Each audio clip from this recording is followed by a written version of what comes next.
Peace be with you. Let's sing our song before I read a story. Rise up this morning, smiled at the rising sun.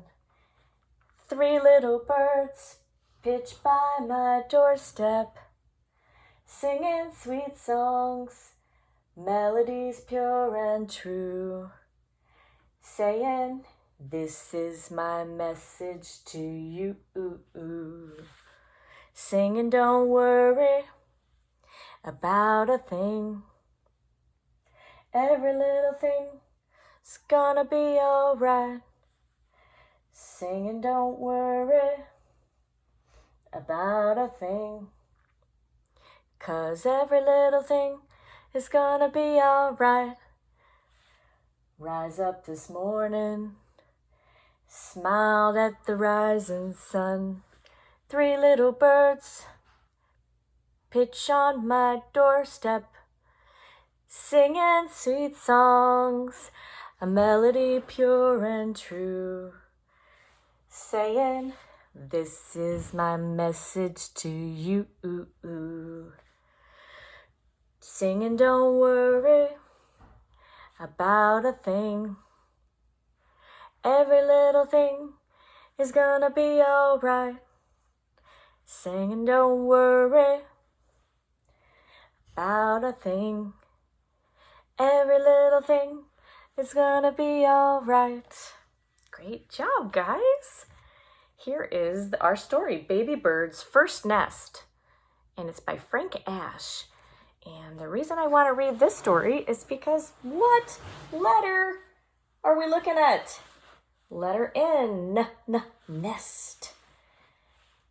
In this book, if you look, there's an N in the title, nest.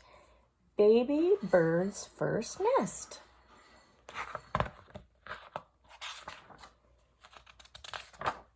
One night, Baby Bird rolled over in her sleep, tumbled out of her nest, and woke up with a thump. Baby birds sometimes fall out of their nests. And if you see one that has fallen out of their nest, just leave it alone because it will figure things out, as we're going to see in the story. Baby Bird wasn't hurt, but she was very frightened. What does frightened mean? Do you know what frightened means? It means scared. Baby Bird was scared. Darkness loomed all around her. Even the moon looked cold and scary. Mama, help me, she cried. But Mama Bird was fast asleep. Do you see her mom sleeping up there? Beneath Baby Bird's tree lived Little Frog. What are you croaking about? He asked. I fell out of my nest, Baby Bird said, flapping her tiny wings, and I can't get back. Baby birds can't fly yet. They've got to learn. Little Frog climbed out of his pond. I was going for a moonlight swim. Do you want to come along? I just want to go back to my mama and my nest, sniffled Baby Bird. Don't worry, your mama will find you in the morning, said Little Frog. The morning's a long way off, replied Baby Bird. What shall I do till then? Why not build your own nest? Asked Little Frog. I've never built a nest before, sighed Baby Bird. Neither have I, said Little Frog, but I'd be glad to help you.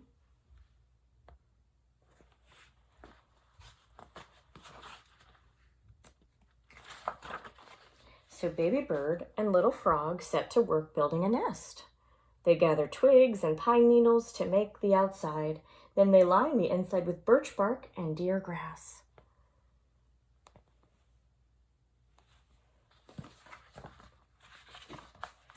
When the nest was finished, Baby Bird hopped inside and chirped. It's beautiful and cozy too. With a skip and a jump, Little Frog flipped himself into the nest.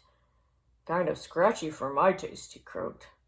Of course you'd think that. You're a frog, said Baby Bird. But it's perfect for me. And she sighed with relief. My very first nest.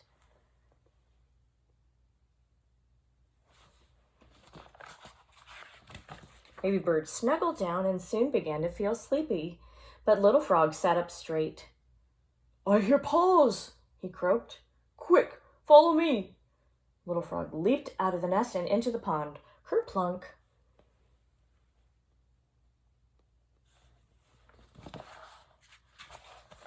Baby Bird looked up and saw a hungry raccoon. "If I jump in the pond, I'll drown," she thought. So she scrambled out of her nest and she fled in the opposite direction. Birds cannot swim, only ducks, and this is not a duck. Baby Bird spied a low branch above her head. Hold on a minute. Let's pause for a moment. I said that Baby Bird is not a duck. Do you know why? I talked about this yesterday in the story that I read. Look at her feet. If she was a duck, what would she have on her feet? What kind of feet would she have? She would have webbed feet. So that's how I know she's not a duck. She doesn't look like a duck. Baby Bird spied a low branch above her head. She crouched down, flapped her tiny wings, and hopped up onto the branch. Raccoon stood on his hind legs. Baby Bird closed her eyes, trembling with fear, but Raccoon couldn't reach her.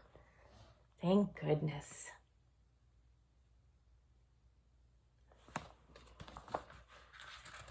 Raccoon hunted in the water until he found a fish to eat. When he was gone, Little Frog swam ashore and went looking for Baby Bird. He looked in the nest. It was empty. He looked behind the nest and even under the nest. "Oh my," he croaked, "Raccoon got Baby Bird."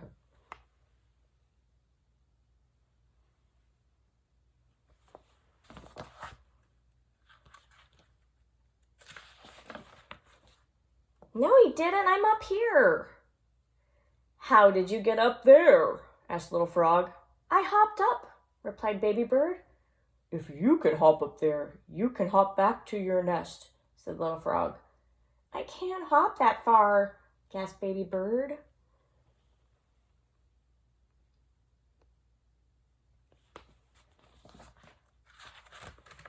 "Sure you can," said Little Frog, "if you can take it one hop at a time. Here, I'll show you." And he hopped to Baby Bird's perch. "Now follow me," he said, and hopped to a branch above her head. "Can you do that?" "Sure," chirped Baby Bird.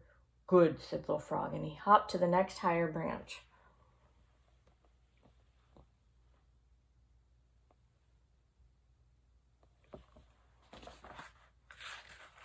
Little Frog hopped and Baby Bird followed higher and higher, all the way back to her nest. "Mama, I'm home," she cried. Slowly Mama Bird opened her eyes. "Of course you are, my darling," she said with a yawn.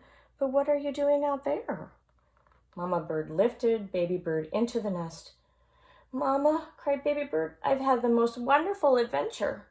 "Yes, yes," Mama Bird yawned again. "You can tell me all about it in the morning." Soon Mama Bird was fast asleep.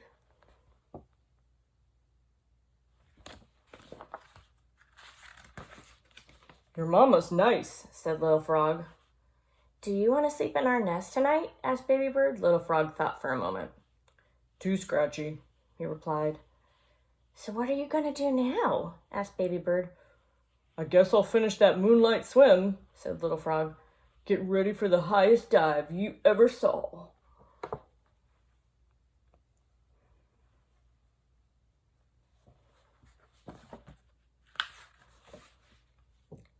"Thanks, I had fun," said Baby Bird. "Me too," said Little Frog. "Will I ever see you again?" asked Baby Bird. "I certainly hope so," croaked Little Frog, and he dove into the night. So if you keep trying, like Baby Bird, and you have some friends to help you, sometimes friends can give you ideas to try to help your situation. So it's always good to ask friends when you're having a problem, or your mom or dad, and they can help you think of some ideas.